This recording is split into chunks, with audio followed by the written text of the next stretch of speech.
सभी बहनों को राम राम। ओम शांति। बहनों, आज आपको एक ऐसी, चाहे आप कविता समझो चाहे कहानी समझो, ऐसी आपके लिए एक वो सुना रही हूँ जो आपके मनोरंजन के लायक है। देखो, शंकर जी जो थे तो पार्वती से कहने लगे कि पार्वती मुझे बहुत जोर की प्यास लगी है, मेरे लिए जल भर करके लाओ। तो देखो अब शंकर जी पार्वती से क्या कहते हैं। शंकर जी कहने लगे, शैल सुता सुन बात, और जल भर लाओ समुद्र से, तो हमको प्यास सता। अब देखो पार्वती क्या करती हैं, कितनी सुन के बात, शैल कुमारी है और जल भरने को शीश गगरिया धारी है। इतनी सुन के बात की शैल कुमारी है, जल भरने को शीश गगरिया धारी है। समुद्र पे पहुंची जाके और बन गागर लई डुबका के, समुद्र ने मौका पाके कुछ शब्द कहे मुस्करा के, अरे कौन पुरुष की बता तो सुंदर नारी है, जल भरने को शीश गगरिया धारी है। अब पार्वती कहने लगी, अरे समुद्र तू तो बड़ा नटखट है, बड़ा व्यभिचारी है। अब देखो पार्वती क्या जवाब देंगी, तो मैं शैल सुता कहलाई, बोले शंकर को ब्याई, तूने क्यों मुझे सताई, बड़ा रे व्यभिचारी है, जल भरने को शीश गगरिया धारी है। तू नंगा के घरवारी। अब देखो समुद्र कह रहे हैं, अरे पार्वती तो किसकी घरवारी है, तू नंगा के घरवारी और है वो नशेबाज अत भारी, एक लीबन बीच बिचारी और डोले है मारी मारी, और मेरे 14 रतन बनो घरवारी है, जल भरने को शीश गगरिया धारी है।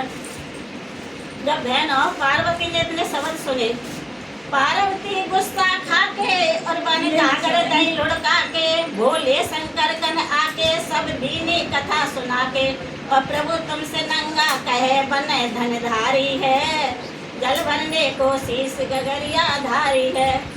और जब पार्वती के शब्द सुन के शंकर जी क्या सोचते हैं, शंकर को क्रोध जब आया और 3 लोग थर्राए, जब 3 लोग थर्राए सब देवदत्त जुड़ आए, सब देवदत्त जुड़ आए और आगे के जतन बनाए, मथन की तैयारी है, जल भरने को शीश गगरिया धारी है। अब लीने रतन निकाल समुंदर खारी है, जल भरने को शीश गगरिया धारी है। तो कहते हैं ना बहनों, ये संसार क्या है, एक खारी है, इसमें कहीं मिठास नहीं है। तुम अपने घर में परेशान होंगी, सोचेंगे पियर चले जाऊं, लेकिन पियर भी कितने दिन रहोगे, किसी मंदिर चले जाऊं, लेकिन फिर भी उसी ठिकाने पर आकर तुम्हारे मन की व्यथा वैसे ही बढ़ जाएगी जैसे तुम छोड़ के गई थी। तो इसलिए बाबा कहते हैं कि वो पानी वाले समुद्र की बात नहीं है, ये पूरा संसार ही एक सागर है।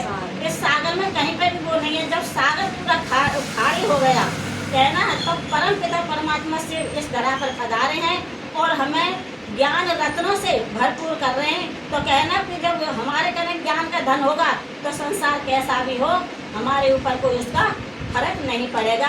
तो ऐसा मीठा बोलना, सोचना, करना हमें परम पिता परमात्मा स्वयं आकर के सिखा रहे हैं कि हम सभी, आप सभी बहनें पार्वतियाँ हैं। किसकी हैं, उस शंकर की। कहते हैं ना, शंकर ने कथा सुनाई और पार्वती सो गई। तो बहनों अब सोने का समय नहीं है, अब जागने का समय है। जागो, अपने आप को पहचानो। इस समय से बाबा परम धाम से हम पार्वतियों के लिए, हम बच्चों के लिए आए हैं। तो अपने अंदर ऐसा मिठास भर लो जो देखो उसमें से जैसे विचार सागर मंथन करोगे ना, तो उसमें से रतन निकलेंगे। अच्छा बहनों, ओम शांति, ओम शांति, ओम शांति आप सबको। और अगर आपको जो अच्छी लगी हो, जो माँ बाप के अच्छे लगे हुए हैं, तो आप औरों के लिए भी शेयर करें।